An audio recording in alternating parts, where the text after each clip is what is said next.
Alright, second day of chapter 5.6 really is not chapter 5.6. Yesterday's work represented pretty much everything you need to know for chapter 5.6 outside of just making sure that you practice and master what's going on. Again, there's different types of factoring, there's different ways to get the solutions, and you got to make sure you're ready for all of those. Today what we're going to do is take a moment to focus on a process that's going to be important next week in 5.7. First off, a definition of something: a complex conjugate is a value that multiplies by a complex number to eliminate the imaginary portion of the number. For example, the complex conjugate of 4 plus 3i is 4 minus 3i. The reason that we need a conjugate is because this is a complex number because of that square root of 1. And so we need to multiply by something that makes the square root of 1 or square root of negative 1 go away. So when we look at the multiplication, again, you don't need to write this because you kind of already know this. Whenever you multiply this out, you end up with 4 times 4, which is 16, 4 times negative 3i, which is negative 12i, 3i times 4, which is 12i, 3i times negative 3i, which is negative 9i squared. Sorry about that. But notice that your 12i's cancel out, 16 comes down, and remember that I squared is the same as negative 1, and so negative 1 times 9 turns us into a plus 9, which gives the answer of 25. So multiplying by that conjugate turns this number into a regular number and leaves everything like it's supposed to be. You are definitely going to need this pattern understood today, that anytime you take what we call difference of squares, which is what that is, and multiply it, that the middle terms cancel, and your answer pretty much just ends up being this times that minus this times that. That's going to help you out as we move forward. But before we do that, like I said, even though you don't need it today, let's just talk real quickly about the conjugates. Again, once you understand what the conjugate is, the next thing we need to do is make sure we know how to use the process. So I guess we're not going to talk about what the conjugates are. We'll do that again Monday. So pretty much we have to learn how to multiply this expression. So x minus 4 plus 2i and x minus 4 plus, or 4 minus 2i and x minus 4 plus 2i. These two are conjugates. And so what we're going to end up doing is, with the conjugates as solutions, remember that if 6 is a solution, that x minus 6 is its factor. And so if 4 plus 2i is a solution, then x minus 4 plus 2i should be a factor. If 4 minus 2i is a solution, then x minus 4 minus 2i should be a factor also. And so in order to do this, pretty much majority of our work is going to be in manipulating things. Write these two examples that we have down, then you'll have two things to work through that will guide you through it, just like the notes. So again, when you get to the Math XL, it'll be just like these notes, so just follow the steps and everything else should take care of itself. The first thing we are going to do is get rid of the parentheses and distribute the parentheses, so it's going to end up being x minus 4 and then minus 2i. You have to put these in order on the computer, otherwise it will not work. And then x minus 4 plus 2i is your second parenthesis. So again, the first thing we do is distribute the negative, get rid of the parentheses on the inside.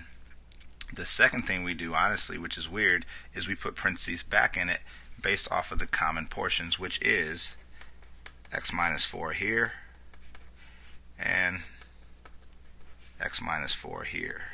So again, using the associative property, which means that you can group up whatever you want as long as you don't change the signs.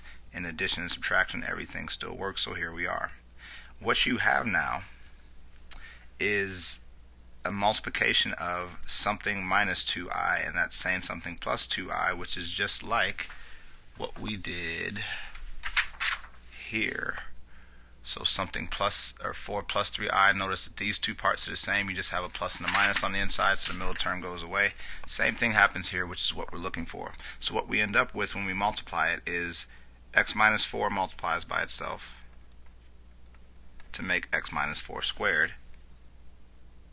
If you were to take this times this, you would get positive 2i, and again, pay attention here, we're not going to write it, but you would get positive 2i x minus 4.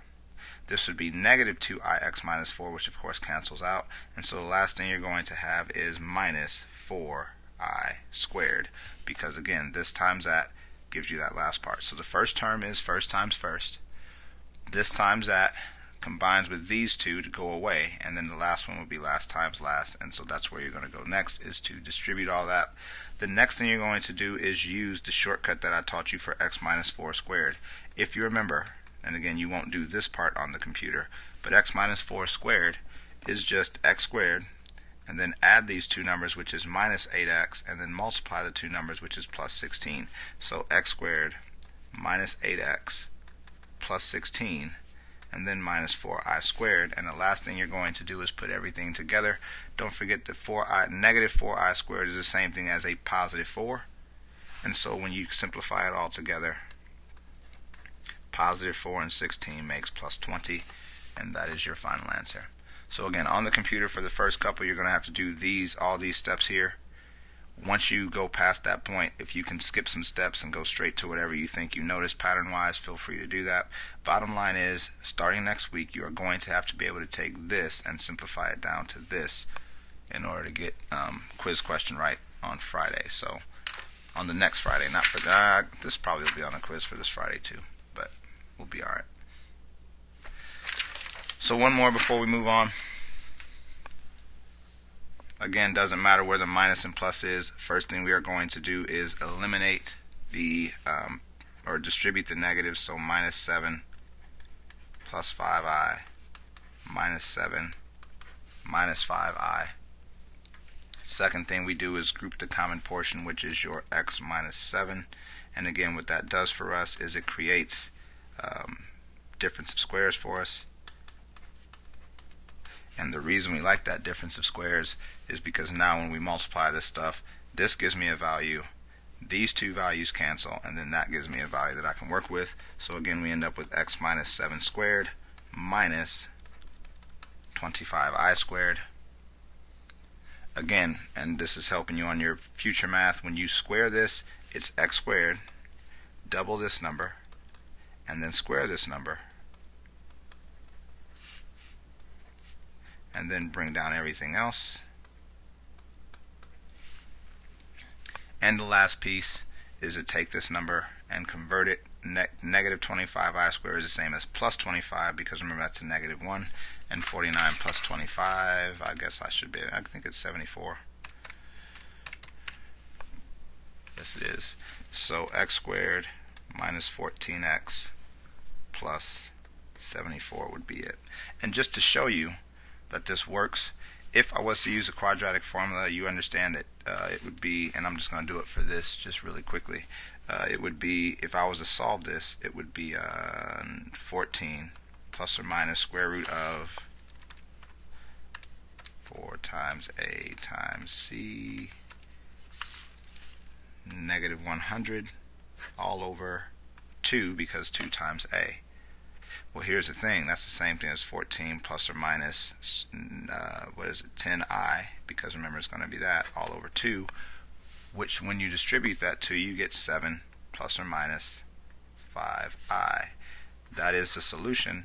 And look up here, 7 minus 5i, 7 plus 5i. So you understand that, again, what we just did was we created a expression based off of the solutions to it. We used the solutions and made them opposites to put them in factors, and again that allowed us to create that expression based off of it. So again, you're going to see maybe 5 of these today. I don't know how many I put on there. I don't think I put a lot of them. Just make sure, again, while you're working on this portion of it, that you get it under control today, because if you don't get it under control today, when we get to next week's work and you have an issue with this, it's going to be a lot tougher, because there's a whole lot of information coming at you Monday. And so I kind of wanted to get this at least somewhat under control today, so that when Monday hits, you at least have this part kind of, contained, and then everything else can be more analyzed and understood than fighting 5 dragons at the same time. Other than that, go ahead and go to your Math XL, and good luck.